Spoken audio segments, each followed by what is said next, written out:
Hi, everyone. I know we're all coming back from break, but we want to get started because we've done such a great job of staying on time. So here we go. My name is Jody Throckmorton. I'm the chief curator here at the John Michael Kohler Art Center. So I want to also welcome you, thank all the artists and panelists for being here today. Thank Pachia above all. And also just introduce our next panel, which is called Collecting and Caring for Hmong Arts. And in your program, there's a detailed summary of this and all the other upcoming programs today and tomorrow. But it is my pleasure to introduce the facilitator. Chong Zong Mua was born in Laos before her family fled to Thailand.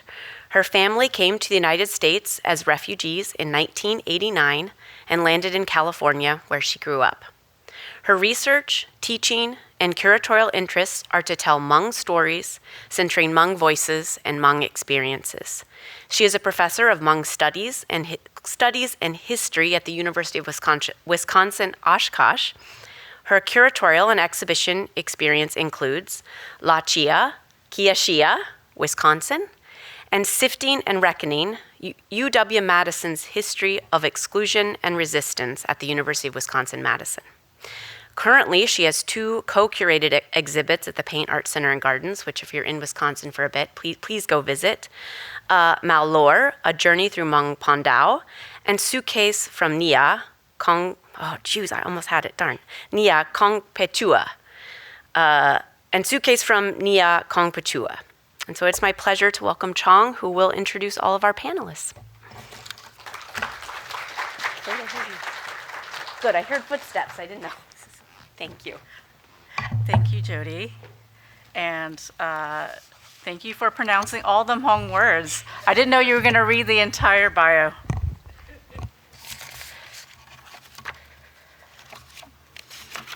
Oh, okay. Nyajong, good morning, everyone. Thank you all for joining us here today for this weekend, and thank you, Jody, again for that introduction. My name is Chong Zong Mo, and I will be the facilitator for this conversation on collecting and caring for Hmong arts. Anytime I get to be in the community and spend time with Hmong people and to talk about Hmong things, I really feel like it's such a treat. So I want to thank Pachia for inviting me to organize and also to sort of take up space this weekend with her. This panel's conversation is really going to be about hopefully 3 things, and we're going to invite you all also to have this conversation with us because I think the conversation of collecting and caring for Hmong arts and Hmong things is really a community conversation at the end of the day, and so hopefully we'll also get a chance to have questions from you all while we're going to get the conversation started, but the conversation shouldn't end with us as well. And so the conversation really is going to be about who gets to own what are the ethics of collecting, and where should these things be kept and shown. And so those are sort of the big frameworks I want us all to think about together. And to get us started on this conversation, let me introduce our panelists for today. The first one coming out is Lee Bo-hyung, who is currently the founding director of the Center for Hmong and East Asian Studies at Concordia University, St. Paul. He's also an assistant professor of American Government and Political Science and Hmong Studies. Since the founding of the Center for Hmong Studies at Concordia University, Lee Bo has acquired over 1 million documents relating to the Secret War of Laos, the refugee era, several thousand photographs of life in the refugee camps and during the Secret War, as well as over 500 Hmong artifacts, regional outfits, and pandao. And Lee Bo has also held various local, state, and national positions supporting and advocating for issues such as housing, development policy, youth programs, and coalition building. And so let us welcome him. All right, our second panelist is Mai Vang, who is founder and executive director of the Hmong Museum in St. Paul, Minnesota. She has over a decade of experience in the museum field as registrar, curator, and collections manager. Her full-time job is as a volunteer and intern program manager at Minnesota Historical Society. She sees potential and possibilities in people and believes that everyone should have the opportunity to tell their own stories from their own voices. Let us welcome Mai Vang. And our third panelist is Elisa Pichamon Alexander, who is the Robert M. and Ruth L. Halperin Associate Curator of Modern and Contemporary Art and co-director of the Asian American Art Initiative at the Cantor Art Center at Stanford University. At the Cantor, she is curator of the Faces of Ruth Asawa, which has been going on since July 22nd and is still ongoing. Also of the East of the Pacific, Making Histories of Asian American Art, which ran in 2022 to 2023. And then working with Assistant Professor of Art History, Marcy Kwan, Elisa is co-director of the Asian American Art Initiative, which aims to transform the Cantor into the preeminent institution for the collection, display, and study of Asian American and Asian diasporic art in the U.S. And let us welcome Elisa.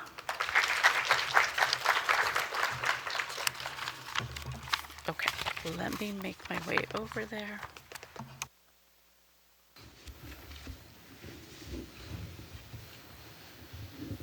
So I'm really glad we get to have this conversation and the other conversations we're having this weekend here at the Kohler Art Center. And I think while I'm really thankful that the Kohler Center is hosting us and this exhibit and this symposium, I also want to take this opportunity to recognize, right, that a weekend like this is really the exception and not the norm, right, at institutions like this, because we, folks that look like us, have really historically been on the outside looking in. And so this is just my way of saying that while this weekend that we're gathered here together, while we're here on the inside, right, of the Kohler Art Center, let's sort of also take this opportunity to ask each other and ask questions of the Kohler Art Center about why we're here and if we should be here. And so really to get us started with that conversation, let me ask our panelists first. Tell us a little bit about your journey into the space of collecting and curating and caring for Hmong arts or Asian American arts. I can start. I think it's still morning, right? Good morning. First of all, I want to thank the Kohler Art Center for your investment in bringing all of us together. And also exposing Hmong art and Hmong artists. And then especially thank you, Bachia, for reaching out to all of us and bringing all of us together. When the Center for Hmong Studies was started in 2004, I had no intention of collecting arts. and I think that when we started the Hmong Studies minor, which was the first one that we launched, and the first Hmong Studies minor launched in the United States, we started to collect to inform the Hmong Studies minor. And now we have sizable collections at the center. And it's first, again, to inform the minor, to learn more about how do we incorporate these things into our teaching. And so the purpose was not to start collecting until you feel the need to collect, and then you start collecting. And it's really interesting that things that we collect we have several criteria. Must have historical values, must have academic values and research values. Otherwise, you continue to collect, and there's no facility large enough for you to keep. And then once you have all of these things, what do you do with it? And that's when we started to put on exhibits and inviting the community to come and enjoy what we have at the center. So that's the journey to getting this collection going. And then soon people started just donating to us and sending photographs. Like, for example, I was mentioning that one day I received over 1,000 images, slide images of refugee camp Nam Yao, and with no return address. It just showed up in my office. I was like, oh, that's really cool. And went through it, and then you have other people said, I was over there during the war, and I have these flintlock guns that I brought back. Do you want it? And so, okay, bring it over. So things like that. People started to learn about the work that we do, and they just started to donate. And so that's how our journey started as far as collecting wise. Thank you all for having us here in Yajong. My name is Mai Husel. I am the founder and executive director of Hmong Museum, and I never intended to be a founder of a museum, but I was really inspired when I was in college to have a place where Hmong stories and materials can bring that history to life. Because growing up, I didn't learn any of that. We didn't have, at that time, we didn't even have that much history about the Vietnam War. When I remember growing up, when we think about history, it was always American history, but it was never like, I never saw myself in that because Hmong people didn't end up in the US until after the 70s. And so I didn't have any of those things, and I wanted a place where I could go to learn about my history and my parents' experiences, because in my mind it was always like a myth or a legend, their experiences. And so starting a Hmong museum was going to be a way where we can have a place. And I call it a tate. That was a term that people, Pachia had talked about earlier, because it's the root. You know, it's the root of who we are as a people. And that's, once we have a root in place, then we can go back and find more about ourselves, and to continue that into the next generations. So that's kind of my journey on starting the Hmong Museum. And we were a museum without walls for a long time. So we started, it was a community group that came together. Li Pao was one of the founding board members on that, because we really felt that it was important that we began documenting and sharing this history. And so even though we didn't have a place, we began doing that kind of programming with other museums and other cultural organizations. And then this past August, we finally felt that we had enough funds to have a space. And so we have a little gallery in St. Paul, in a kind of like a Hmong market called Hmong Village.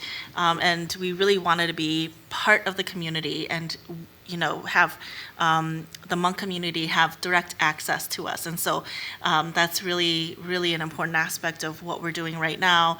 And I looked at my email this morning, and we already have 3 groups that are wanting to come to our space to see the exhibit that we currently have. And it just shows how important it is to have a place where they can bring their students to learn. So we know that this is something that's really important for our community, and I hope that we can continue to sustain and grow it. Hi, everyone. First, I just want to say thank you to Pachia for inviting me. As one of the only non-Hmong presenters here, I'm just really honored to share space with you all. And selfishly, I'm here as a kind of learning experience to gather knowledge, but I hope that anything I have to say might be useful to you. As Chong mentioned, so I'm an associate curator of modern and contemporary art at the Cantor at Stanford, but I also co-founded and co-direct an initiative called the Asian American Art Initiative at Stanford, which started in 2018 when I first arrived there. And Professor Kwan and I wanted to start this initiative really coming from a kind of place of personal lack. When both of us were in our PhD programs, and undergrad programs, we had no exposure to the history of Asian American art in the United States, and no opportunities really to learn directly from objects. And so, when we finished our doctorates, that began a journey of teaching ourselves the history of the Asian diaspora in the United States and thinking about what that would look like to hold space at an institution like Stanford, and how can we leverage the resources of a university like Stanford to help care for, preserve, and tell these stories and care for these objects. So the mission of the AAAI, as we call it, is multi-part. And so in my role at the Cantor, it's housed at the museum. I do all of the acquisitions and collection work related to the Asian American Art Initiative. When I started in 2018, we had 33 objects out of 41,000 that were made by Asian American artists. And Now we have more than 400, approaching 500, which is, of course, I'm proud of, but like 500 out of 41,000, you do the math on that. And I do the exhibitions program, as Chong mentioned. We had a launch of exhibitions in fall of 2022. So we put on 3 shows that were really about historic Asian American art and artists, and one of them is indefinitely going on, The Faces of Ruth Asawa. It was very meaningful for me to do that project because Ruth Asawa was one of the first Asian American artists that I ever learned about in graduate school, and it wasn't in an Asian American art course, it was in a History of the Art of California course. So not even centering in Asian American stories. And this fall, we have a suite of 3 more exhibitions that we will be premiering that are all focusing on living artists. So in 2022, we really focused on laying a historical foundation, and this fall, we are exploring how to best support living artists. And so my entry into Hmong art was through Pahoa's work. And so we did a virtual studio visit, and my colleague and I were just blown away by her practice. And I realized how little I knew about this area of contemporary art and wanted to investigate more. And so Pahoa is in a show that I'm organizing that opens called Spirit House in September. And transparently, we have no work by Hmong artists in the collection at the Cantor. So, this is an area that I'm sort of actively interested in. Also being Southeast Asian myself, my roots are in Thailand, and so I have, roots there in Southeast Asia. And I'll say that Professor Marcy Kwan, who is my co-director, she runs the research and teaching arm, and she teaches courses on Asian American art. Her course on Asian American art is one of the most popular humanities courses at Stanford, which it says something about Stanford, but it also says something about her course, that there's like a real desire for this. And we do this in part because of where we are located. Speaking of place, that the Bay Area has been historically the first landing ground for so many Asian immigrants, and so the history is long and varied there, and there has been a long Asian American presence there. So we feel that what we are doing is in part a kind of debt, something that needs to be done by an institution of kind of Stanford standing, and we really just want to give students the opportunity to encounter and engage with Asian American art in a meaningful way, in ways that we did not have, because we all know how life-changing it can be to encounter a work of art, especially a work of art that somehow connects to your lived experience or to those of your family. So that's what we do. So my next question is kind of a meta question, but I think it's also like a real question too, and this is coming from me as someone who's not quite in the collecting, curating world. So the question is, why collect things in the first place? And how does that connect to the histories of collecting in Asian American or Hmong communities? Because I think if we think about Hmong people as a stateless people, there really is no history of collecting. And I think our relationship with objects is really interesting. And so why collect things? I think there's a history of collecting within the community. You have stuff that your parents kept for many generations, right? And I think when you put it within the context of mainstream, it goes into an institution. And we often get donations from family members to say, I want this to continue on because my children's not going to care about it in the future, but I want to give it to you so that you can preserve it and keep it for many generations. And so I consider myself, my work as, not really for this generations, but for 2-3 generations down the line. Because right now, we see all of this stuff at Hmong Village, at Hmong Town Marketplace, and you see it everywhere. So you don't value it as much. But maybe somewhere down the line, 2-3 generations down the line, your kids, your grandkids, and all that, they're going to say, I want to know more about this, and where do I find information about this, right? So I think collecting for the sake of collecting, I think it's not good, but collecting with the purpose, I think it's important. So, for example, when one of my sponsors learned about the work that I do at the Center for Hmong Studies, she said, your mom made an embroidery and she gave it to me, and I wanted to give it to you.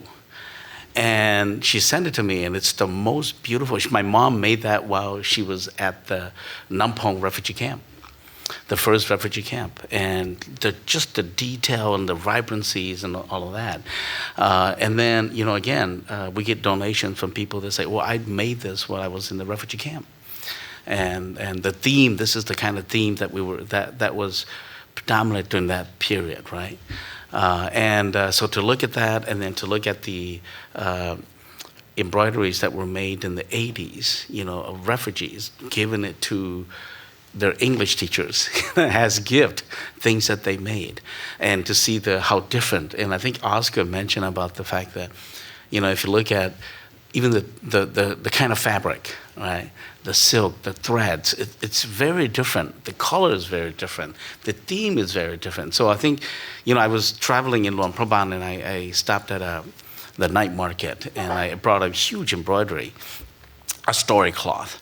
And instead of sewing the figures, like tigers and all of that stuff, they cut off the patterns and they sew the pattern on it. So for me, I think I find that fascinating, right?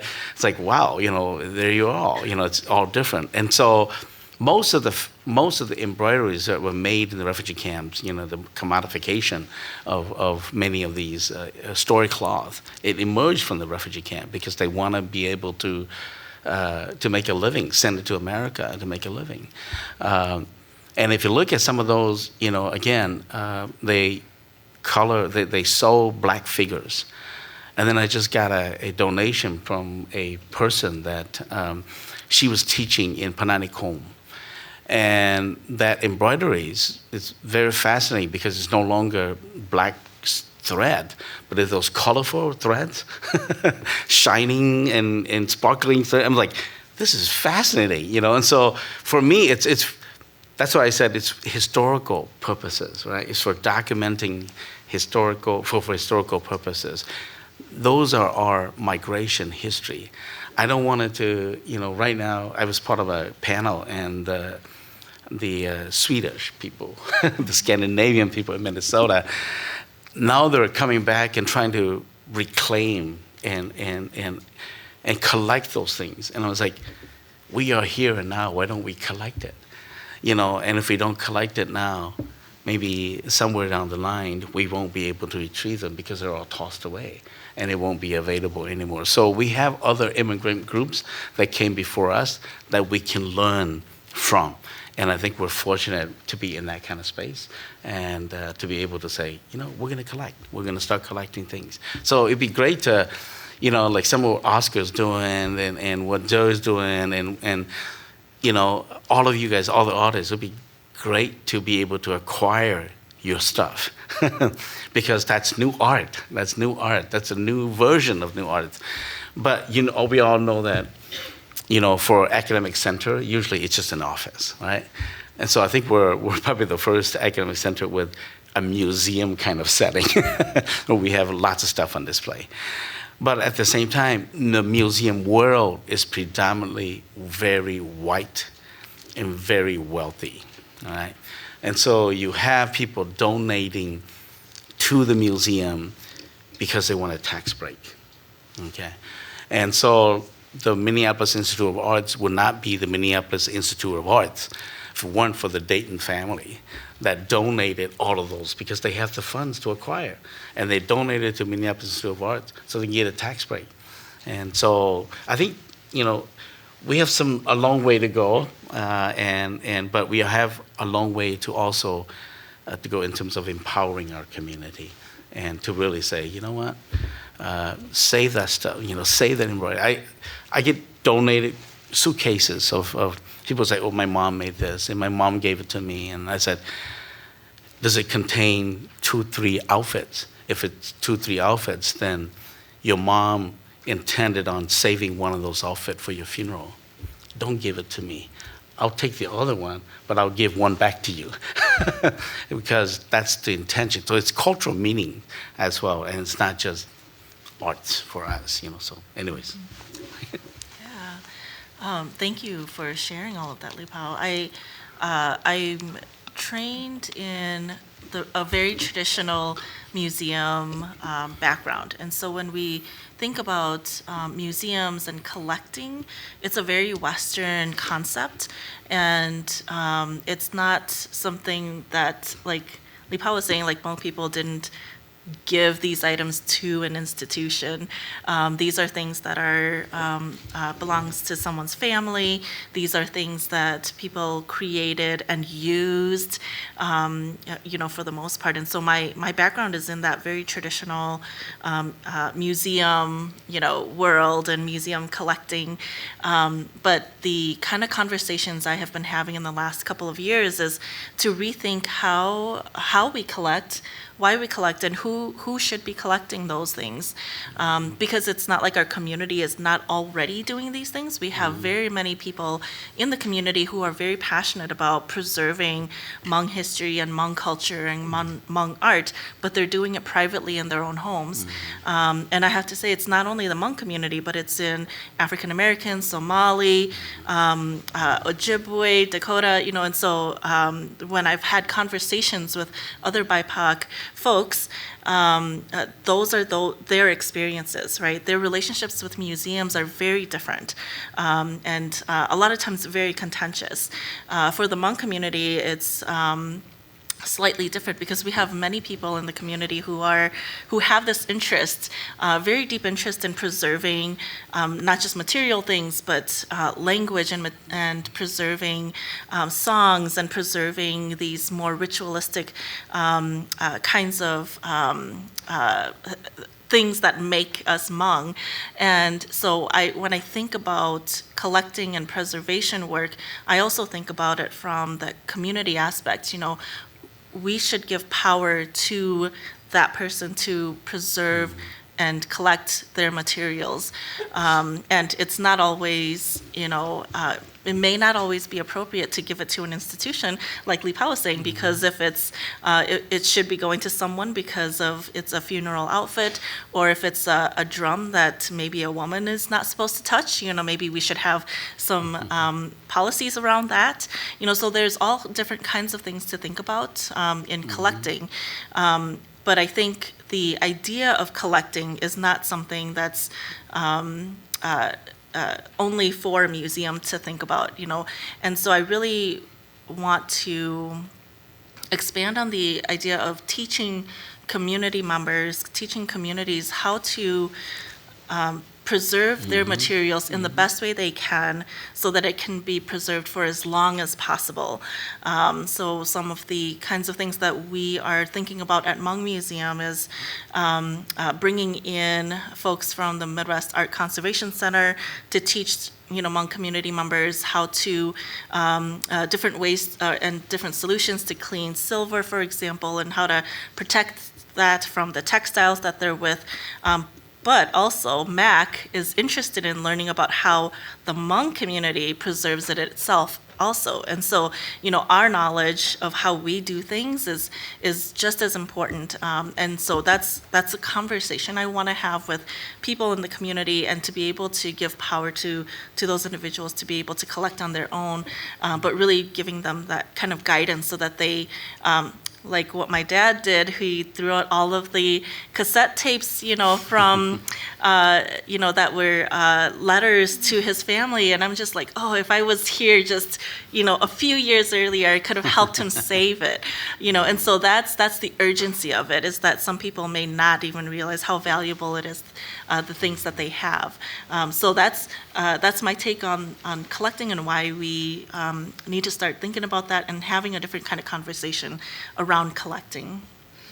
It's so interesting to hear and gives me so many great ideas. I love the way that you are sharing your knowledge and resources with the community to teach them also how best to care for their work for the long term.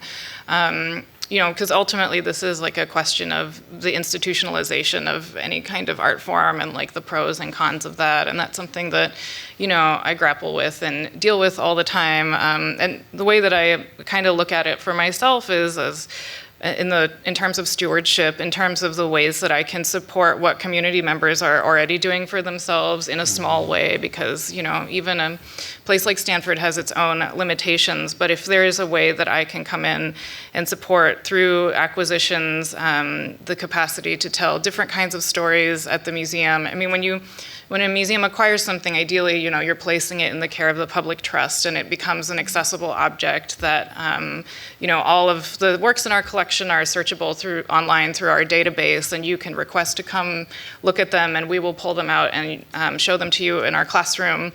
And you know, that's, for me, what it is about like being able to offer, like I said, this experience for scholars, for researchers to have encounters with objects that maybe if they don't have access to your communities where these objects are held privately, and they don't have an in with the different interlocutors and culture bearers, that a place like Stanford or a museum like the Cantor can signal that these are objects, not that we need that kind of affirmation or approval, but at least that it is affirmed that here are things worth preserving, and here is what we can like offer to you should you choose to pursue research in this area. And so it's one of the things that drew me to working at a university art museum, because our mission is sort of fundamentally different than a large civic institution.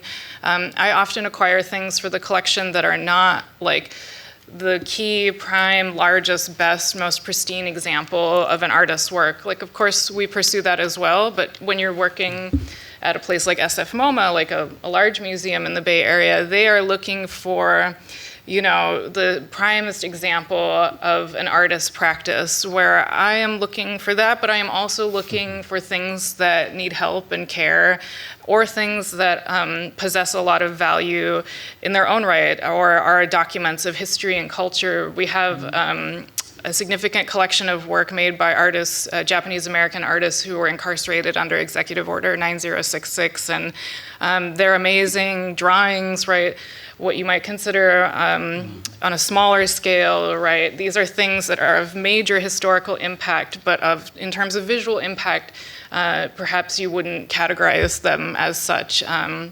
Or I take things in like, we acquired this painting by queer Chinese-American artist Bernice Bing, who was very active in the Bay Area, that was so significantly damaged that our conservator said that other places would choose not to preserve it and just treat it basically as a kind of insurance write-off. But we, you know, invest the money into bringing things up to exhibition quality, kind of stabilizing these objects so that they can be shown, so that they can be preserved and cared for.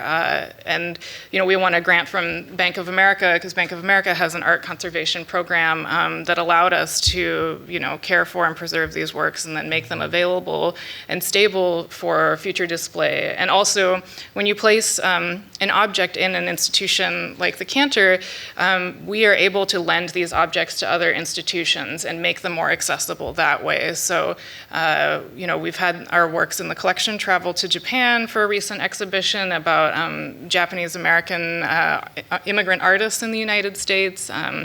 And you know, we're able to kind of offer it as a broader resource as well. But for me, what makes me most excited is, you know, the ability to show students and graduate students to think about all the dissertations or master's theses that will be written about these things, because we are able to allow folks to sit with them for a long time, right? We know that a repeated encounter with a work of art, the ability to kind of sit quietly and reflect with an object where you're not rushed through it, where you can return and visit it again and again, can be a very meaningful and fruitful experience, where people end up, you know, writing dissertations that turn into books, and then these people become the people who go on to work at other institutions to do amazing work like this, because of these early encounters that they have when they are a student. So, you know, I think we all have some ambivalence about institutionalization, and it's something that I reckon with, and I reckon with a lot of the issues and ethics of the art world, and the way that I have to move through the world in that regard, but most of all, being able to be a steward and supporter of different communities is the thing that makes me feel very fulfilled and happy to the best of my ability to say that if there are going to be people who operate in these types of institutions of power, might I be one of them? And in that way, how can I serve others by being in this type of position?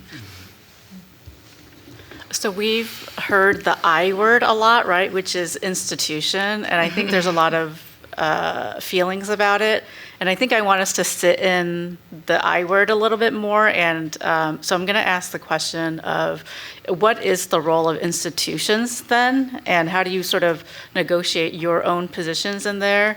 And also, maybe you can speak a little bit about what you think is particularly innovative about the institution or the place that you work at in sort of helping you navigate, the I word. When the Center for Hmong Studies was started, we had a good conversation about ownership. And said that's why we use the Center for Hmong Studies at Concordia. It's not Concordia University's Center for Hmong Studies. So that one day when the institutions decides that our priority is no longer you, that we can somehow shop around and move ourselves away from you, right? And so I think as we look at, establishing relationship with either higher education institutions or art world or museum, that we need to be conscious about that we continue to have control over our stuff, our things. Otherwise, it gets buried, or, I know Kaying asked this question, what happened if I retired? What's going to happen to all of this stuff? And that's something that, how do you set it up in such a way that when you leave, right, when you retire, and not anytime soon, hopefully soon, but that either, and Maya and I have talked about, either that the stuff, that the things that we have transition to the community, or that it transition to to institution that community continues to control and to continue to make it available. Otherwise, I'm sure Concordia won't know what to do with the stuff. And to them, it was just a bunch of stuff. So I remember when we moved from our building to the lower level of the library, the dean said, "Oh, you have too many stuff. Why don't you just donate it all?" I'm like, what the heck? Do you know what we have here? And so that's a kind of attitude that sometimes institutions will have, because they're not connected to the community enough, and you are somewhat like an outreach arm for the institution. And so how do we take it and run, with the fact that we need to build it strong, so that when we do have the opportunity to leave, that they continue to be part of the community. So one of the things that I thought about, that I talked about to my dean is, one day when I leave, we want to create an agreement of what will happen to these collections, because we have significant collections at the center. Like, for example, the Jerry Daniels collections, the Mac Thompson's collection, the Lionel Rosenblatt collection. These are the people that basically, if it weren't for Lionel Rosenblatt and the Mac Thompson of the world, we wouldn't be here in America. They were the people that orchestrated the refugee program. All of that collection is at the center, right? And so some things are highly classified. We can't give it out yet, but we made arrangement with the donor to say, people can look at it, but you just can't take pictures of it, and you can't make copies of it, right? So those are agreements that we have with the donor in terms of collections. So I think that it's important, and I think Mai mentioned about the fact that how do we also, and there was a lot of collections in the community as well. How do we also help protect those collections? People that served, people that ran the refugee program, camp commanders, let's say, right? They have a lot of juicy documents, I said. I've seen these. And, but they're sitting in a Tupperware box somewhere, or a box somewhere that's all not heat, not protecting from the heat or the moisture. But how do I help you to preserve that? And I've done that. I've said, okay, here's some acid-free boxes for you. Here's some acid-free manila folder for you, so you can put that in there. I will be more than happy to scan them for you and give it to you, give it back to you. So as an institution, I think we have a responsibility to do that. We talked about the preservation of biggest saunaya. People wrap it up in cotton bags. Now the most popular way to preserve that, wrap it up in adult diapers. I've seen people wrap it up in adult diapers so they absorb the moisture. And I'm like, that's a bright idea. I never thought about that, So how do we help our community to preserve those things? And when I became the director, one of my goals was collect as much as possible, because the people with those significant collections are leaving us. And if we don't, then once they passed away, it's going to be tossed in the trash. Just like my kids, when we moved, I picked stuff about me, right? Newspaper article, my speeches and all that stuff. They toss it in the trash. I'm like, where's my stuff? It's in the trash, Dad. I'm like, what the heck? One day you're going to be asking other people, which I've seen, some of the key leaders asking me about their father's history. I'm like, you should know that. And so I said, one day you're going to be asking other people about me when you write my eulogy, right? And so things like that, how do we, create that? But anyways, you're next. Yeah, so when I was registrar at the Minnesota Museum of American Art, those very things are conversations that are had, right? Because a museum, the institution itself, can change what for them is a priority. And when an object is no longer part of their priority, part of their collecting mission, it can become deaccessioned. Or if it becomes damaged enough, it may be kind of put in a corner until someone decides to deal with it. And that was definitely something that I had to grapple with a lot, because there was a collection we thought came from Central America, from the indigenous people there, and it was all broken. But I knew that this was something that's really important to people in St. Paul, because there was a group of individuals there who are from Central America, and they, have a connection to these objects, but this institution did not know what to do with it, right? Because it's broken, it's not quite valuable enough. They didn't want to invest in trying to put it all back together, and so it just becomes put in limbo. And so I completely understand about the hesitation of some people donating to institutions, and about the way that institutions change over time. If an institution has been here for 100 years, it's going to change. And that's why, for me, it's so important to have a museum that is for my community, right, for the Hmong community, because the hope is that in 100 years, we're not going to suddenly not collect Hmong items anymore, right? We have this purpose to collect it for the Hmong community, to preserve Hmong history, Hmong art, Hmong materials. And even though some of the priorities might change, the focus is still on our community.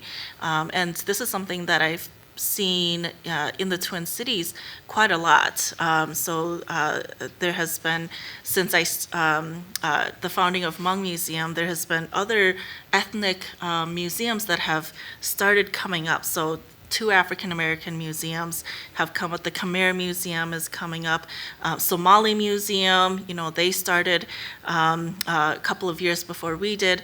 And so there's a lot of a lot of different groups who are very cognizant of these things and aware that they would rather be the people to collect their own material culture because they understand it best, and because then they can also trust that institution. I do see the value in, for example, the M where I worked at, to collect Hmong, contemporary Hmong artists' works, because it's a part of the conversation with their collection, right? Because the Hmong community is part of Minnesota, and the artworks that are created by these artists are in conversation with other contemporary artists in Minnesota, and so I see the value in larger institutions in collecting Hmong materials as well, but I completely understand, that there is this nuance, and so for Hmong Museum, I'm not actively collecting because, first of all, we don't have a space that I can properly care for something. But if someone were to donate it, I will take it, because I would rather have it come to me and that I can care for it than for them to give it to Goodwill, which has been, which we have seen many Hmong clothing or story cloths end up in like a Goodwill. And so there's that connection that's lost when it's not given back to the community, or where we can't trace where these items came from. For Hmong Museum, our collecting, anyways, for me, my purpose is not to go out and begin collecting, because I know that people are not quite ready to give up these items, right? These are still things that are connected to them very personally, but I want to create a space and a museum so that when people are ready to donate, that we are there and we're ready to accept it and begin to preserve it for future generations.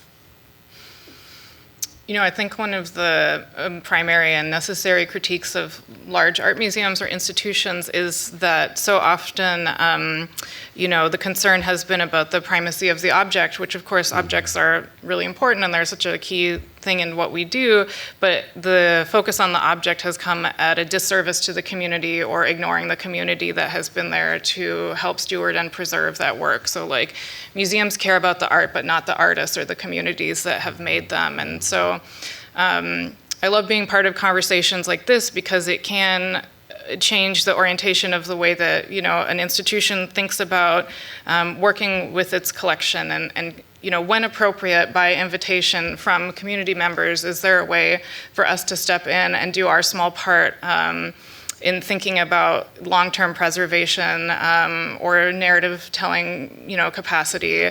And it's better if these things are done through relationships, right? So much of what we do should be very relationship-centered. And so because museums have broken the trust of so many people for so long, if we can rebuild that by creating thoughtful partnerships where, if we are to care of something from your community, that you inform us, you help us understand how to offer that type of care, right?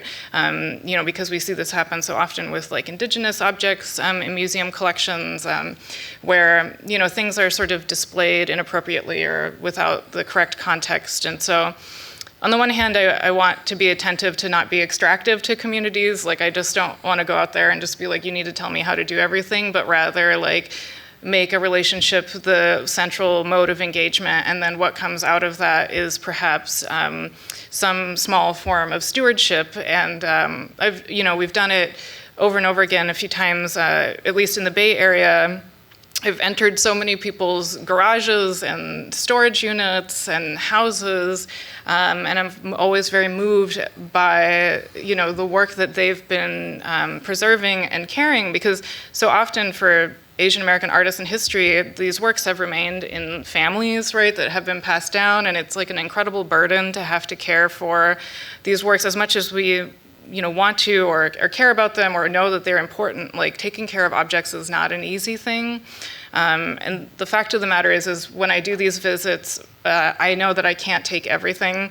So it's a balance between like thinking about what we can do, what are the small things that we can offer, and through the relationships that I've already built, how might I connect you to somebody else who can also help you in that regard? How can I use the visibility that I have to help call attention to certain things or like resources that are needed, or direct you to other organizations who are really have been doing this work for frankly like much longer than we have been doing it. So in the way that I think about museum work, it's a balance between like really object-oriented, but then also relationship-oriented practice, and how can we center both of those things and hold both of those things as being equally important. I just wanted to add to that I get calls from people that contacted MI said, send it to the Center for Hmong Studies. So I think it's the purpose, I think, for collecting is important. We have to understand the institution. Why are you collecting? And I think that's very key.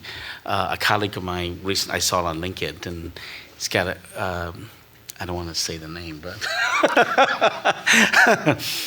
but they have an exhibit, and they directed these spotlights. These are permanent exhibits, and directed these high density spotlight at the textiles. And I said, when you do that, it's going to degrade the fabric. It's going to decolor the fabric. And his comment was, oh, we got so many of them, we just replace them. And I'm like, okay. And so the purpose, what is your purpose? If your purpose is to display it, it's not to preserve it, then perhaps we shouldn't be giving it to you. Because when we give it to you, we think that you would value it, right? And you go to the office, and the textiles are all over the floor, and all in boxes and all that stuff. And so for me, that's not preservation, right? That's not preservation. That's just hoarding. And that's just like my garage, going to my garage full of stuff. And so I think for the community, for all of you, when you think about donating to institutions, understand, ask them, what is the purpose? How will you safekeep this, right? How you credit it. And so every piece that's donated to us, we put it down. Like, for example, this is from the Patricia Simone collections at the Center for Hmong Studies. So when you publish it, I want you to cite it as that, because that person, we want to give credit to the person that donated to us. And if we know the person that made it, we would even go further to say, this is made by this person, acquired by this person, donated to the center. So I'm very particular about that, to give credit to the people. So if you just do it for the sake of doing, then it's just hoarding. It's not really collecting. It's not really preserving. And so comments like that, I'm just for many of us, it's just like we just cringe. Right. So what I'm hearing is maybe the I word is not such a bad word, right? We do have a few minutes left, and this is where I want to invite you all in to see if you have any questions for the panelists, or if you want to throw a question out there for all of us while we're gathered here together to think about together if collecting and caring, right, is supposed to be a communal thing and not just an institutional thing. So does anyone have any questions or comments? Yes, you. I'm curious if you offer conservation workshops for, average people that might have some of this work in their own home. You guys do that. Yeah, we're starting to do that because we realize that there are many individuals who are collecting images, photographs, clothing materials, metal materials, silver, all of those kinds of things. And so we are going to, our very first class is going to be coming up with the Midwest Art Conservation Center on cleaning silver and the kind of things that they would use at the Art Conservation Center to do that. And so we're looking to do many more of those kinds of things to help, community members be able to care for the materials that are in their care. Gayeng? I think my concern about the I word in institution is that what happens when it's no longer a priority, right, Mai? And a lot of our products are just in archival, basement somewhere. And I asked this question because when I was in college, the first exhibit that I ever saw curated by the Hmong person was Dr. Adiecha in Colorado at the Denver I think, history or art museum.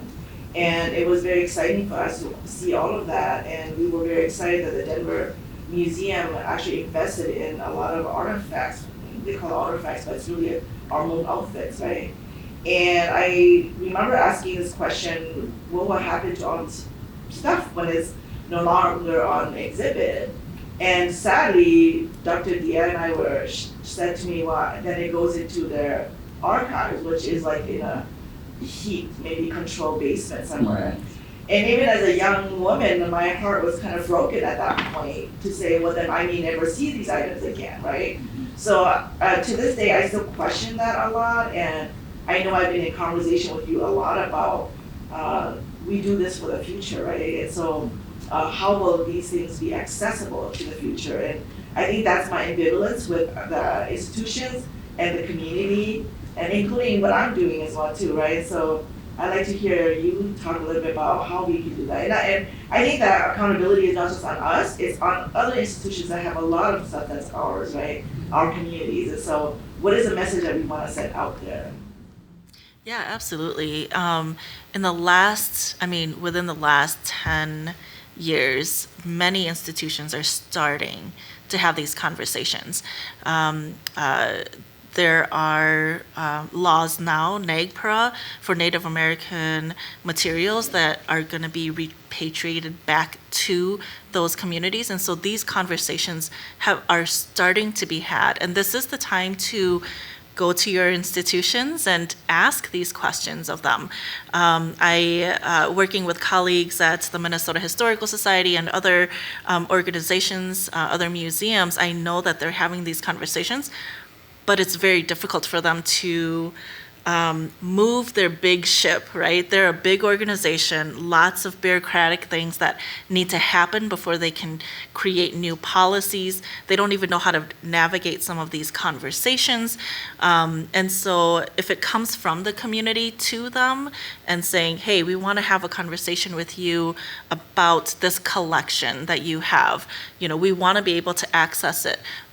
What is that going to look like? I believe this is a conversation and issue that all museums are having now, is to figure out how do we care for these items, but also now give access to the communities where these items came from, and so. When it comes from us, when we know these things, when you have this knowledge now, you can go to your museum. The thing is, there is a lot more willingness for museums to want to build relationships with community members. And so this is the time to do that now, is to have those conversations and to help them shape their policies so that they are caring for these items in a way that would make sense, the way that it should be cared for, as well as creating policies for accessing these materials. Another thing that I think about is, some of these organizations have photographs, right? But in order for us to access the very photos of our community, we have to pay for it. That is that is exactly the kind of conversations that we need to have with them and say, actually, if it's a Hmong person, maybe you give it to them for free, and helping them to build that kind of put something like that in place, right? So just because they're an institution, they don't have all the answers. But because we are concerned about it and because we know now a lot more than we did maybe 20 years ago, it's time for us to speak up about it and be able to do that. I don't know if you have something additional to share about that. Oh, no, I think that you're exactly right. Institutions can change and your policies can change, and I think Indigenous and Native examples are really great ones for us to look to in terms of the way that they have asked, and demanded that we interact with them in terms of they are creating the terms for engagement and accessibility with objects in their community. And so, on the one hand, I understand and I hear that kind of despair of an object entering into a storage, like, an institution's storage or archive after its display. On the other hand, I just see too often that that object, if we do not care for it, is at threat of being lost entirely. So it's a fine line that we walk between, making something as accessible as we can be, and thankfully we live in like a digital age where there's so much capacity that even if you can't have direct engagement with that object at that very minute, like you do understand that it exists and you do understand how to access it, how to ask to view it, or to work, with the institution to gain access to it, to work with it, for example. So, and like Maya was saying, like we are in an era now, thankfully, where we are listening. We're also people who work in these places, like people like myself, like we care about these types of things in ways that institutions didn't care about them before. So I think it's very important for people within communities like this one to think about the possibility of entering institutions and the amazing change that you can make just by your sheer presence, and the ways that the conversations about ownership and land that I've been hearing throughout the symposium have been really inspiring and interesting to me. The way that it challenges dominant white institutions to think about ownership of an object and possession of it differently, and even to think about land and land stewardship differently. So these are the types of conversations that we need to be having in order to kind of move forward. And I would just love to see more folks who are interested in these issues entering museum roles, because someone is going to work those jobs, right? Someone is going to do it, and it could be you, and it could be you helping move these conversations along from like these inherited, embodied forms of knowledge that you already possess within yourself. Like you don't even necessarily need to go to school, you possess within you and through your communities a kind of knowledge that's very valuable to us, and that institutions would greatly benefit from learning from these types of knowledge. Yeah, and I want to add that we need people within the institutions in order to raise that consciousness. Otherwise, it's not going to happen, because I remember when we put the We Are Hmong Minnesota exhibit together, they actually came to the center to say, do you have the campaign signed of Senator Mimua? And I said, she made history in Minnesota. She made history in the United States of America.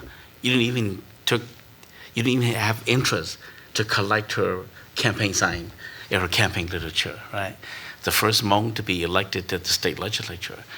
So because they're not in that space, and they're not aware of it. And we had to push the agenda to say, hey, we are part of Minnesota, and it should be an integral part of your collection. You need to be conscious about that.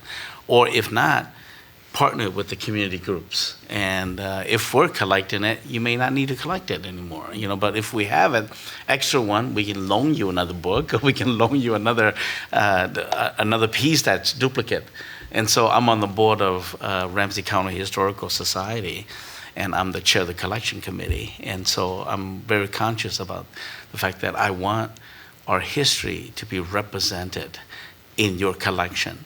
I want, because we are part of Ramsey County. We have 48,000 Hmong living in Ramsey County. We've lived there since '75, and so be mindful of the books that you collect. Be mindful of the artifacts that you collect.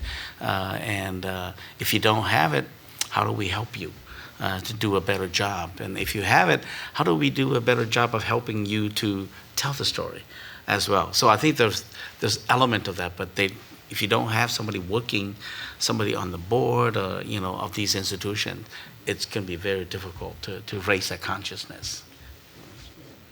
All right, so we are at time, and I realize that people might have more questions. And the lady in blue up there, I know you had your hand up, but I also want to value people's time too. And I want to invite you up after to ask your question, but I also want to acknowledge that rest and sustenance is also really important, and this is lunchtime, so I also want to give people that time as well. And so if you have more questions, come up, but for right now, let us give our panelists a round of applause for this conversation.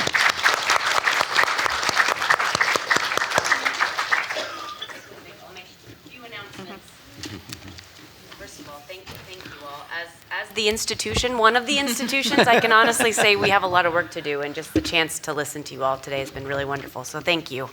I just want to remind you all that there's a list in your folder of possible lunch options around town, as well as our cafe, of course, which is incredible. And then workshops will begin at 2 p.m. And there's signage all around. You'll see the big flowers pointing you where to go. And if you haven't signed up already, there's a QR code on the very last page of your itinerary. Use the QR code to sign up for the panels that you're interested in. And we will start hopefully promptly at 2 p.m. And again, there's a happy hour today from 4 to 5 in the Matrix Gallery, which is the space just behind the front desk as you walk in. So please, we'd love to have you all there. So thank you, thank you. Enjoy your lunch. Come and be happy. Thanks. Good job. Thank you all.